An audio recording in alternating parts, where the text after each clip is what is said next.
My name's Carl. Thanks for tuning in and listening to what I've got to say. Now, nothing on my channel is factual. It's purely and simply my opinion. I'm not going to go saying that I know facts and figures about anything much, really, because I don't. But it's just my opinion.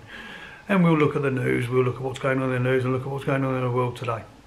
And this week, see what the hot topics are.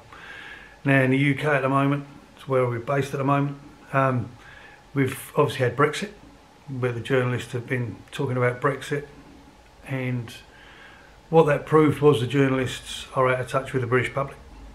The BBC only give you one-sided views, very, very biased view of Brexit they were, and they continue to do that. They continually crap on about how bad Brexit is for the country, how bad it was for the country, how the British people didn't know what they were voting for, how the British people got it wrong, how the British people didn't vote to leave without a deal. At the end of the day, the British people just voted to leave. That was it. They didn't care about a deal, they didn't care about all the other crap that the journos and the politicians wanted to put around it. They just wanted to get out. Full stop. And that was their view. It was the journalists, it was the backbench MPs, the failed MPs, the MPs that couldn't quite make it there, that had an opportunity to get their 15 minutes of fame. So that's what they did. And the journalists, BBC, ITV, the media channels, Sky News, as boring as they are, they latched onto it and that's all they reported. They reported it over and over and over again, and they would ask the same question to half a dozen different people expecting to get different answers. And surprise, surprise, they got the same bullshit answers from the same bullshit people that they spoke to. Which was a complete waste of time. But that's what they did, that's what they put on.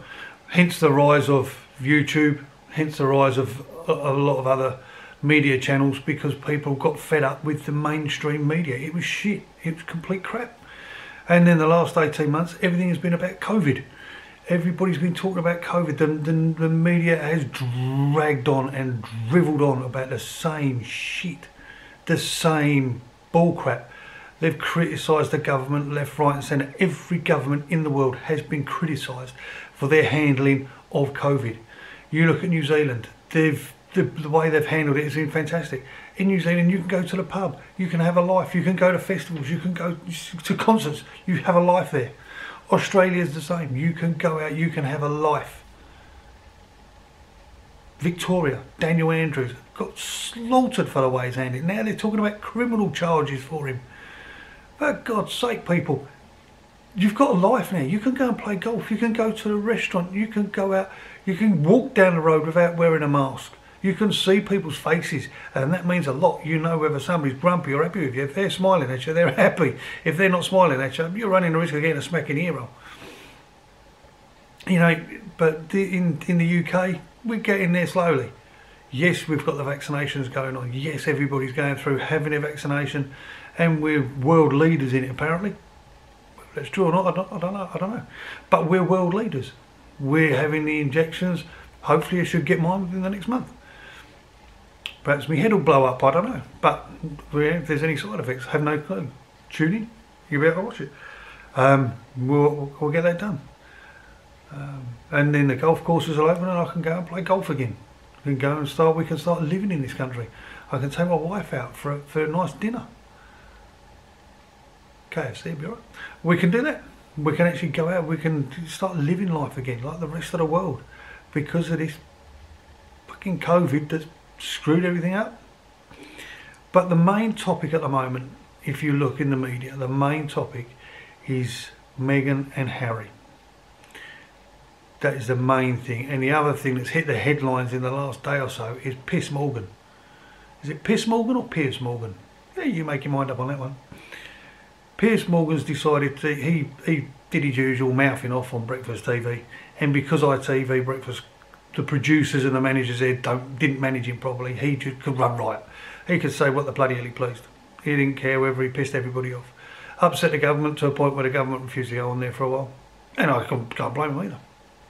But he's mouthed off, and he mouthed off about Meghan and Harry and how he didn't believe a word that comes out of Meghan's mouth. Even if she gave him the weather report, he wouldn't believe it. I think there's probably a bit of an axe to grind there, who knows. But, you know, he mouthed off about it. And this Meghan and Harry, look, what they've done is Oprah did a fluff piece for him. She wasn't a proper journalist. I don't believe she was a journal on that. She would have asked a lot tougher questions. She would have delved into a lot more of the answers, a lot more of their answers, to get further answers, to clarify stuff, but she didn't. They were basically left to say whatever the bloody hell they want about anybody.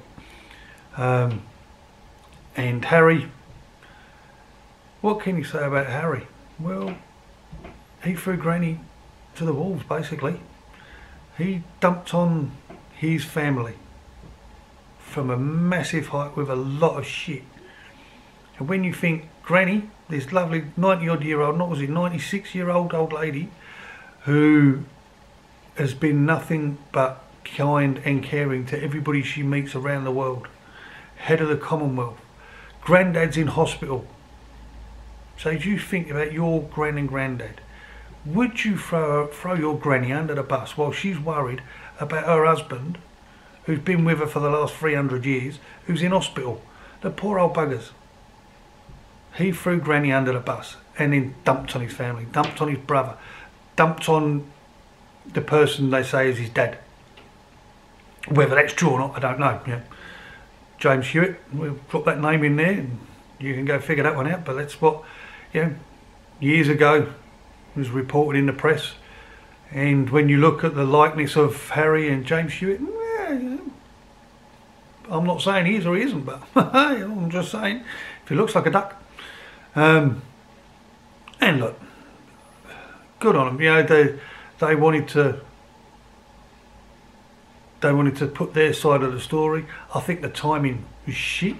I think their timing of what they did was crap, because basically they're two multi-millionaires complaining to a billionaire about how tough and how hard their life is, how they've had it tough, how they've done it tough.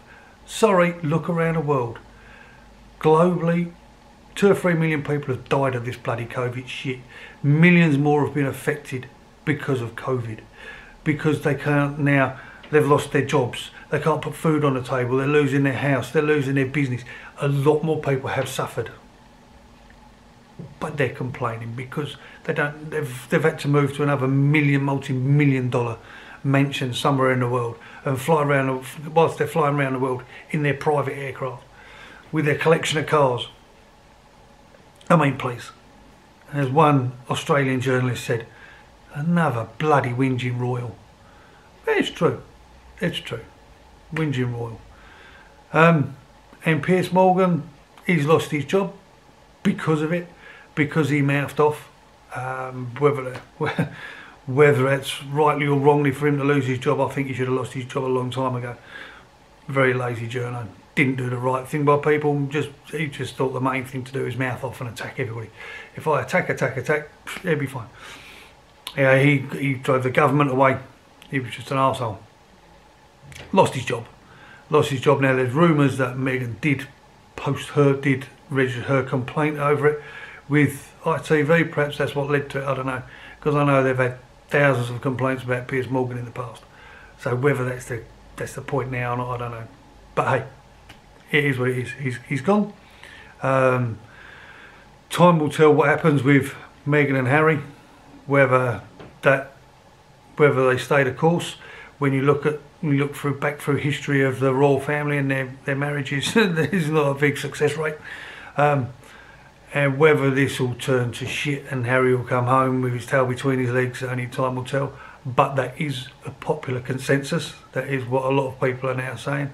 That, you know, he's going to come running back to the money, running back to the royal family. Because not only did he dump on his family, he also dumped on the military. That boy was the head of the military. He had a lot of respect from a lot of soldiers. A lot of the military personnel really had a lot of respect for him. And I'm guessing a lot of them have lost that respect for the spoiled little brat. But that's just my opinion anyway. That's me. Thanks for listening. If you liked it, give me a thumbs up. It would be nice. Leave your comments down below. Hit subscribe. notification bell so you know when I've posted my next one. Hopefully that should be next week. And yeah, that's me. Thanks very much. Look forward to speaking to you again next week. And yeah, ta-ra for now.